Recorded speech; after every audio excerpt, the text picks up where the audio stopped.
El 13 de julio de 2024 probablemente cambiará la historia de Estados Unidos y el mundo. Un herido Donald Trump alza el puño con una cara ensangrentada.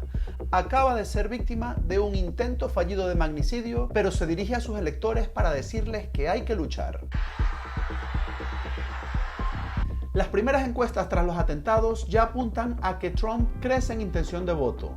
Salvo sorpresa mayúscula, ganará las elecciones de noviembre y habrá consecuencias para Europa y para América Latina, donde la salida de Nicolás Maduro y el regreso de la democracia a Venezuela siempre ha sido uno de los objetivos políticos de Washington. Pero antes de analizar cómo puede cambiar el mundo tras el 13J, veamos cuáles son los escenarios en Estados Unidos. ¿Va a culpar Donald Trump a Biden de lo sucedido? ¿El Partido Republicano apuntará a que hubo algo más que errores o posible negligencia? Las primeras miradas ya se han dirigido a los fallos en el equipo de seguridad de los servicios secretos. Presten atención a este asistente al meeting de Donald Trump en sus declaraciones a la BBC de Londres. Él tenía un rifle, lo pudimos ver claramente con un rifle. Lo señalamos a los policías que estaban allí. Le dijimos, hey, hay un hombre allí en el techo y tiene un rifle. Y ellos como si no estuviese pasando nada. Me quedé señalándolo como por 2 o 3 minutos. Los agentes de los servicios secretos nos veían y yo estaba señalando al techo y ellos no lo vieron. Probablemente no, porque el techo tenía una parte más baja y él estaba detrás de donde los agentes podían ver. Pero ¿por qué no había gente del servicio secreto por toda esa zona? Con 115 metros, una posición elevada, una línea de vista clara con el presidente y nadie estaba vigilando ese edificio. Es completamente inexcusable. Y es una de las cosas que vamos a preguntar. ¿Por qué se produjo este fallo en la seguridad del presidente?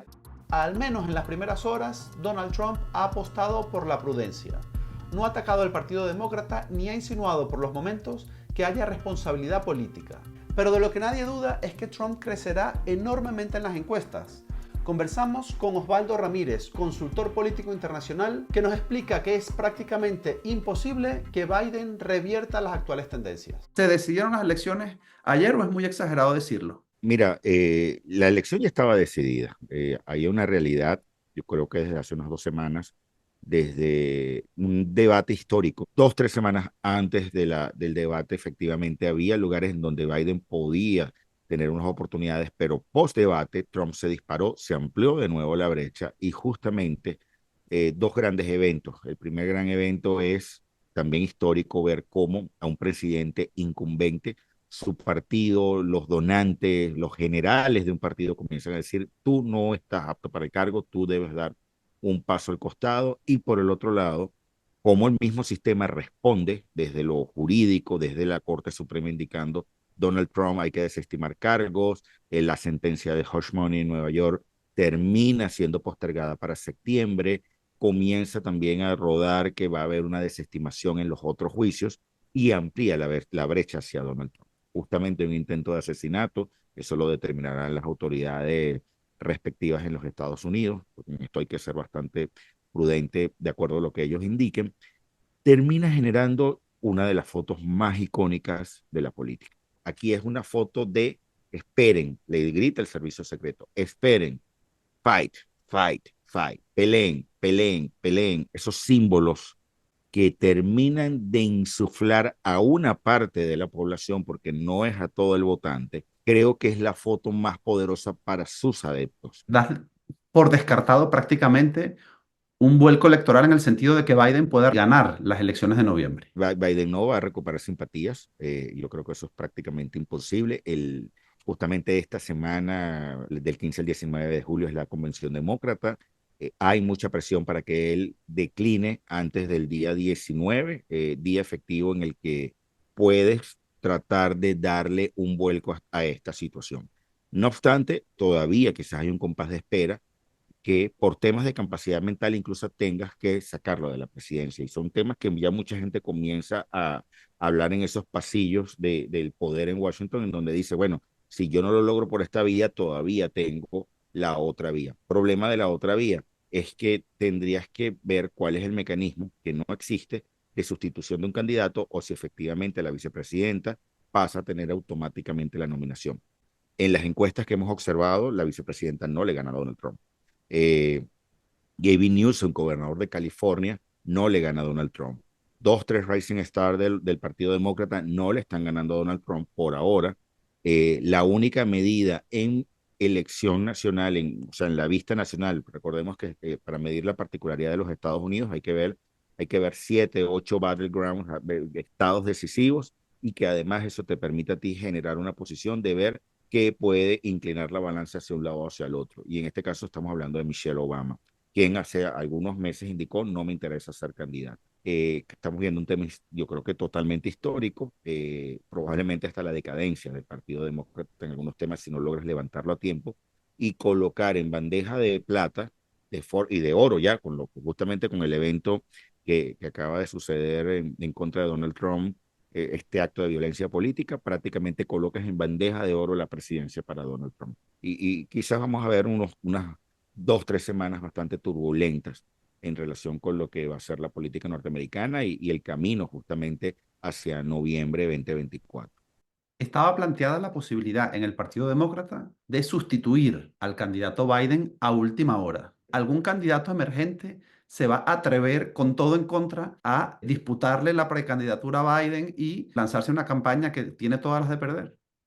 Mira, el tema está en que las primarias, justamente, cuando comenzó a hacerse este proceso de primarias de una forma más sistemática, era tratando de llegar a una convención en ambos partidos, que la convención simplemente lo que hubiera es la nominación directa ya de alguien que ganó las primarias. El problema es que esa persona que ganó las primarias lentamente en cada partido es prácticamente un candidato inspector, es un candidato que solamente falta el anuncio. Acá entra el mecanismo, no existe el mecanismo, tendría que haber una modificación de los reglamentos del partido para decir en el marco de la convención, a pesar de que tú, Biden, ganaste la primaria, no vas a ser el candidato. Una cantidad importante de líderes demócratas, principalmente líderes legislativos, donantes, incluso indicando lentamente, señor, usted tiene que dar un paso al costado por el bien del país. Yo no estaría preocupado por la candidatura, yo estaría preocupado por el ejercicio de la presidencia de alguien que sí está efectivamente mandando y que lo que está demostrando me sugiere a mí que no estás completamente óptimo mentalmente para el tema de asumir las responsabilidades que te corresponden. La probabilidad hoy más alta es que vayas con Biden, que va prácticamente a perder la elección. Simplemente porque no tienes margen, el partido no tiene margen de acción, los delegados no tienen margen de acción si Biden decide no declinar. Entonces, ahí entra la carta de, bueno, si tú no declinas acá, ¿cómo puedes hacer para que el tren ejecutivo que de cierta forma es demócrata y son leales a Biden, terminen dándole la espalda y generando un proceso de sustitución de vacancia del presidente por temas mentales? Un tema mucho más complejo. Pero hoy yo me inclino a una carrera presidencial con un Biden que prácticamente está caminando al caldazo. Bueno, ante ese escenario más probable al que apunta, es decir, un Biden-Trump en noviembre con Trump vencedor, cambia por completo el panorama político mundial. Cambian las cosas en materia geopolítica. Probablemente Trump vaya a concentrarse en dos frentes. Un frente es el tema Ucrania-Rusia, tratar de, bueno, cómo llegamos al fin de esta situación, y al tener unas políticas bastante particulares en relación con la suspensión de financiamiento a Ucrania para el tema de esta guerra derivada de la invasión rusa en Ucrania. El otro tema sería concentrarse y para muchos, en el tema Israel-Hamas, tratando también de pacificar. ¿Cómo crees que va a ser la nueva OTAN si Trump está al frente de los Estados Unidos? Mira, va a ser una organización en donde el peso de los Estados Unidos va a ser menor, va a tratar de obligar justamente a Europa a asumir mayores costos porque recordemos, la creación de la Organización del Tratado del Atlántico Norte fue en el marco de una guerra fría, fue en el marco de cómo los Estados Unidos tenía aliados en Europa para ponerle un freno a la extinta Unión de Repúblicas Socialistas Soviéticas. Eh, con el paso de los años, esa guerra fría prácticamente desescaló. Yo creo que hoy hay una guerra fría diferente, hay una guerra fría monetaria, económica, probablemente con otros actores más como China, preocupaciones con Rusia, preocupaciones por supuesto con Irán por el tema el tema armamentista, pero ven el caso de Trump, la cosmovisión sobre la OTAN termina siendo una visión que yo creo que piensa esto es para defender a los europeos, no es para defender a los Estados Unidos. Entonces, si es para los europeos, que paguen los europeos, que sean ellos los que tengan el liderazgo absoluto de lo que sucede aquí y yo más bien tengo probablemente un papel más de apoyo, de backup, más a la distancia como tradicionalmente fue el tema, bueno, revisando la historia, por supuesto, Primera Guerra, Segunda Guerra Mundial y ese papel desde la distancia, porque no es un asunto que me estaba tocando mis fronteras. Una segunda presidencia de Donald Trump también podría dejar una Europa más débil frente a Rusia, pero a su vez podría liquidar la guerra en Ucrania con perjuicio para los intereses del país invadido. El candidato Trump se ha mostrado contrario a seguir financiando al ejército ucraniano. Se fortalece Putin, por tanto. Mira, sí, la relación en algún momento Trump-Putin fue relativamente cordial, pero habrá que ver en el marco justamente de una situación en donde estás aspirando a desescalar una guerra. Cuidado si los Estados Unidos dice, bueno, Ucrania, te quedaste sin territorio, acepta que Putin te invadió y bueno, cortemos un nuevo tratado y ahora Ucrania que tenía este tamaño tiene este tamaño determinado y bueno, ya no hay más financiamiento por parte del pueblo norteamericano, porque eso al final lo está pagando el contribuyente común de todo el envío de armamento, de apoyo militar, de apoyo logístico, de apoyo de inteligencia que estás dándole a Ucrania. Si las tendencias se consolidan, la política en América Latina también sufrirá grandes cambios. La permanencia o salida de Nicolás Maduro es uno de los temas más importantes para la política estadounidense. Maduro anunció el inicio de las negociaciones con el gobierno de los Estados Unidos pocos días antes de las elecciones de Venezuela el 28 de julio. Pero ahora Maduro tiene un gran problema. Todos estos acuerdos no tienen ninguna garantía de concretarse en el caso de que Trump regrese al poder. El gobierno chavista deberá revisar sus acuerdos con Trump independientemente del resultado electoral en Venezuela tras el 28 de julio. Volteo la mirada a Latinoamérica para venirme inicialmente a Venezuela. Hay que recordar hoy que hay un tema bipartidista fundamental y para el elector norteamericano el top of mind, la primera preocupación, la primer asunto que tiene que estar atendiendo cualquier gobierno, incluso el actual, o el presidente electo a partir del año 2025, es el tema migratorio. Entonces, ahí hay primero un gran detalle, cómo atender un asunto en el cual ya no es en el caso venezolano, esa mirada a través de los medios, 2017, 2018, hay que ayudar. Ahora es una mirada en el cual este señor me está generando problemas en Times Square, en Houston, en grandes ciudades, Chicago, en varias ciudades de Estados Unidos en donde tienes un problema importante asociado a seguridad. No todo el venezolano que ha migrado a Estados Unidos es un delincuente, para nada. Estamos hablando de una gran masa de personas que han sido honestas, que han trabajado de forma honesta, pero algunos han entrado de forma ilegal y esto para el público norteamericano es un problema. En la ventana de oportunidad que había o que podía tener el gobierno venezolano con relación a los Estados Unidos, decían, bueno, mi escenario base es, Biden va a estar tranquilamente hasta finales del año 2024. Cuidado si esa ventana se te cerró al ver justamente el desempeño del mandatario y los ruidos asociados a que no esté él más en la presidencia. Y eso acelere dos cosas, dos hipótesis.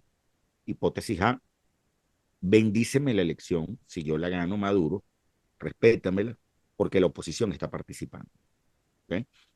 Y si la oposición no logra demostrar que ganó, yo gané la elección, yo gobierno. Entonces tú vas a tener que respetar y desmontar el esquema sancionatorio. Opción A. Opción B de escenario es el tema ligado a, bueno, garantías, incentivos incentivos para yo irme, incentivos de protección.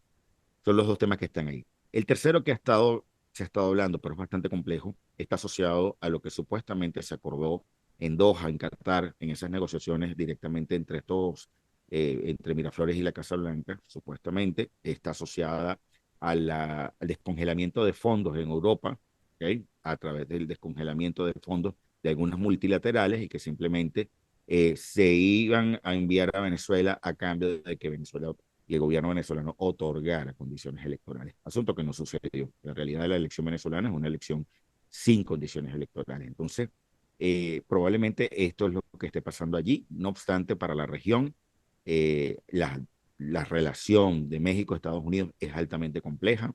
Habrá que ver qué pasa con Trump, mucho más agresivo que Biden en esa relación con López Obrador y con su sucesora, Claudia Sheinbaum, o lo que esté pasando con elementos mucho más abajo del apoyo a Panamá para la deportación inmediata de migrantes en el Darién, o las relaciones que puedas tener con Argentina, con un Milei que está reinsertándose en una comunidad internacional de una forma diferente, el mismo Lula, el mismo Brasil, que es un pesado de la región, un grande de la región en esa relación con los Estados Unidos. Sí va a haber cambios. Yo creo que cambios no se sabe hacia bien y hacia mal, simplemente cambios en la fórmula en la que la política exterior norteamericana se relacionaba al menos con América Latina.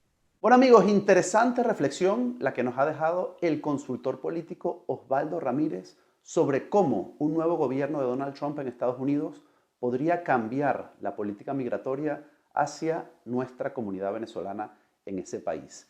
Y hablando de migración venezolana, quería recordarles que estoy haciendo una serie de programas aquí en mi canal de YouTube, Venezolanos por el Mundo. Y ya está publicado el último capítulo, Venezolanos en Holanda, donde entrevisto, cuento cómo viven, cómo trabajan los venezolanos en ese país, el último destino de moda de los venezolanos en el mundo. Se los dejo aquí y espero que lo disfruten.